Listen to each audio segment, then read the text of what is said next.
Somewhere in the mountains of Puerto Rico, there's a cave with a view so unreal. It's been called the window to the island's soul. But to get there, you have to hike through the heat, squeeze through the darkness, and face a few things that definitely don't like being disturbed. It's the kind of place that reminds you, adventure isn't about where you end up. It's about what you push through to get there. And after millions of years of nature carving rock and water shaping stone, you step out into a view that hits you right in the chest. This is Cueva Ventana, and today, we're finding out what it takes to earn the window to the wild.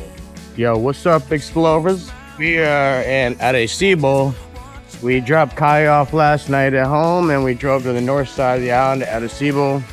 We're about to make our way to an ancient Taino, which is the native Indians to this land. Before anybody else came, they call it Tainos. So we're gonna go find a Taino dwelling and check out for some caves and work through the day. And after we get everything done and accomplished, we're gonna go ahead and get a plane and go back home. So this is the last adventure for the trip. So I hope to show you all some really cool ancient Indian dwellings, and should be a good day. See y'all in a bit. We just made it to the base of the mountain, and dude, this place looks wild. You'd never guess that tucked somewhere up there is a cave looking out over all of this. Wow! I wasn't expecting it to be this tall. So we're here, Cueva Ventana. We're about to go explore some old, I think it's called the Window Cave. The Window Cave. And apparently this is an ancient site for the natural Taino people of Puerto Rico. We talked to probably 5 or 6 people last night. Around 6, 7! 6, 7! And they all said this is where we have to go before we go back to the plane. We're gonna check this out. It's gonna be really cool, I'm excited. We hiked El Yunque. We're here now. We're already wet. And we've gone too far. We ziplined as far as we were willing to zipline. And when I say we, I mean me, because no. Oh, God. We're going back now. Not for me. If it's for you, do it. I highly recommend it. If you enjoy that type of stuff, do it. Was not for me. We went ahead and went to Salmon Grande. We met up with Kai. Ran into an old friend. What's happening, people? Boundless and lost here in Salmon Grande. And then we went all the way around the west coast of the island. We're in this beach town, and this is one of their famous shots. Now we're here at the end of the journey, so we want to take it down from crazy, exciting adventure stuff and bring it back to a little bit of history and kind of show a little of the importance of why this island is so special to the native people here in Puerto Rico. The Taino Indians flourished across these islands, inhabiting places we now call Puerto Rico, Hispaniola, Cuba, Jamaica, and the Bahamas. They built sophisticated societies deeply connected to nature, with traditions that shaped the Caribbean for centuries to come. And so it begins. Another hour and a half of trail walking and exploring. Not sure what we're gonna see today, but I'm down for whatever. The hike starts in this thick jungle buzzing with life, heat, and that feeling that something wild is just ahead. Saludos. You're awesome. Buen día. Bien. Bien. Gracias. Over here. Bien, buscando para atrás. ¿Qué? Se tiene que estar la gorra. Coño. Esto es por regulación de bolsa. Está bueno. Mira aquí este. Gracias. But guys, few rules that we have here, most of which common sense. We're gonna go down all together as a group. We're gonna come back all together as a group. From here, we do not wander off the trails. Main reason, we also have a few poisonous plants, so we want to try avoiding those particularly. But additional, once inside the cave, we are not to touch walls, any watery type of structures you see. We're gonna try to refrain from writing on the walls. We're trying to avoid all that. No smoking as well, no vaping even inside the cave. Additional hard hats are mandatory till we get back up here. You look around, there's a lot of little dried up branches that can fall, hitching the head, and we don't want that to happen, so make sure you keep these on even inside the cave. You might think inside, oh, we can take these off. Don't recommend it. There's fruit bats flying around.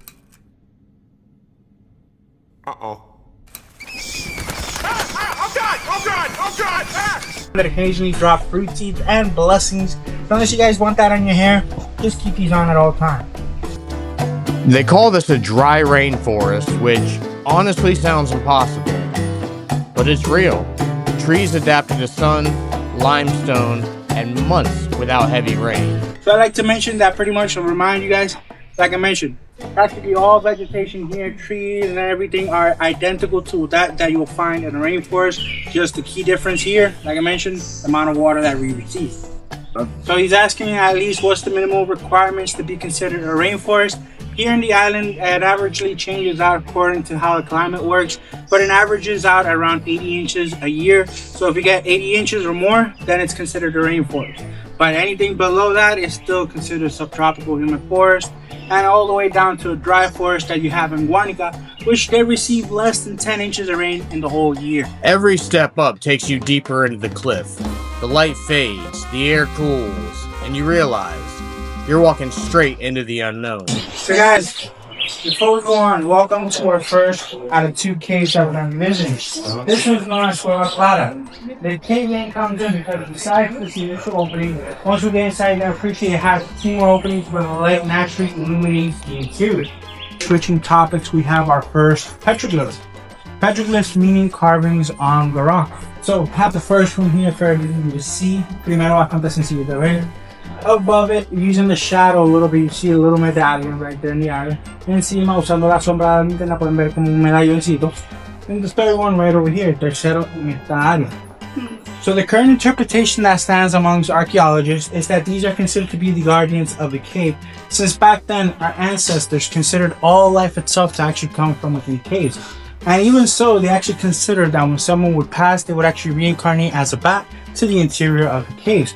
So these type of petroglyphs will always be typically found within the openings, exits, or areas illuminated within the cave, alerting anyone that would be in the area to quickly head on out, since these are considered to be sacred temples. From youngest petroglyph identified being this one around over here, which is around 800 years old, to our oldest petroglyph, which is right down here. This essentially dates all the way back up to the Archaic era, essentially the very first inhabitants of the island. First cave feels alive. Dripping water, echoing footsteps, and bats darting past your light. It's like stepping into the lungs of the island. Humid, heavy, and ancient. Given the precipitation that we receive here in this case, we have one extra structure. This is known as a flowstone formation, a completely different process of formation, but this particular process can take up to 3 times longer to form than a regular column, making this our oldest structure in this case, with a geological age of around 2 to 2.5 millions of years old. Geologically speaking, the cave is still a rather young cave system with around 4 to 4.5 million years old. If you notice this particular petroglyph, this is found here because when the sun is rising in the morning, there's one little ray of sunlight that makes it to this very spot. And if you look at the angle that face is looking, it is pointing to where that little ray of sunlight would come in from. Excuse me. Go ahead. What is that black one and the black stuff? So this blackness that you see, this is a mixture of moss and algae. Now, even though you see it, that almost looks like they set fire on some areas, it's actually that it's starting to dry out. But inside Window Cave, the next cave that we're going to be visiting, you're going to see it in a dark green coloration. That means that it's thriving in all its glory. It's actually retaining more moisture than when it's already drying out in this particular color. Climbing out feels like leaving another world. You blink against the sunlight, take a deep breath, and realize that was only the beginning.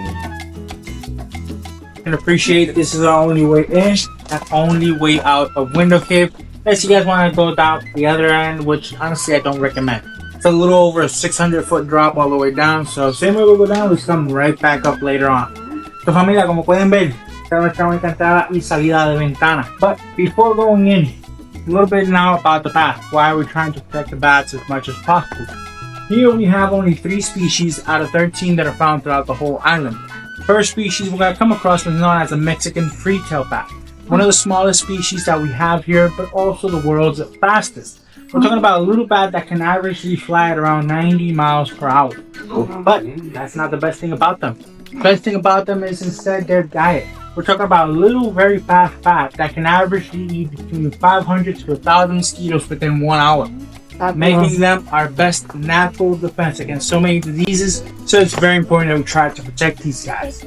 Our second species found at the very center of the cave, known as the Jamaican fruit bat, also known as a common fruit bat. Our most important species that we have, not just here in this cave, not just here in the island, but in fact around the whole world. These particular bats are considered to be the second, if not the third largest pollinator around the world. Right after the birds, even right after the bees. So it's very important that we try to protect these guys. Especially now that they just finished breeding season, so there's a lot of baby bats in the area. Mothers are starting to fly with them or teaching them how to fly. We don't want to scare them. We don't want to cause them any stress. We don't essentially want them to lose their little ones, alright? So very important to keep that in mind. Our third and final species, before we forget, also known as the bulldog or fisher bat. It's the largest species here in the island, since with the wingspan extended, they can measure all the way up to 3 feet. So if you see a little chupacabras flying around the area. Oh yeah, this is exactly the kind of forest chupacabra likes to hide in. You think Chupacabra is here? Pretty sure chupacabra was here. Okay, maybe we scared it off. You can't scare a chupacabra, Butters. Don't forget, we're dealing with a creature that drinks blood, hides in the night, and has absolutely no belief in the divinity of Christ. Don't get scared, don't get startled. Like the name says, it feeds on fish, so there's nothing to worry about these guys, right? Thousands of bats live in these tunnels. You can feel the air move before you even see them. It's their world. We're just passing through. Respect it, take it in, and keep moving forward.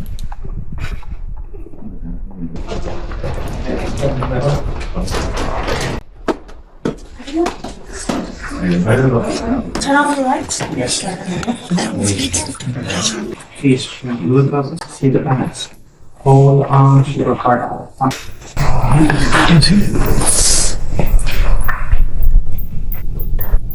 these are fruit bats and they're in days.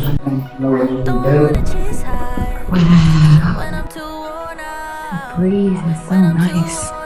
I can't see in front of me, but at least the bats are up, not down. I'm never coming down, never coming down, never coming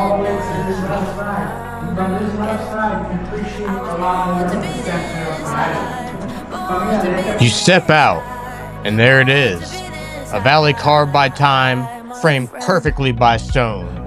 The kind of view that hits harder when you've earned it. Cueva Ventana isn't just a cave. It's a reminder that every bit of darkness you push through makes the view that much better. Modern, what are we saying? We're saying it's nice, it's a fucking good time. Yeah, we're playing good times. Good times. Let's go.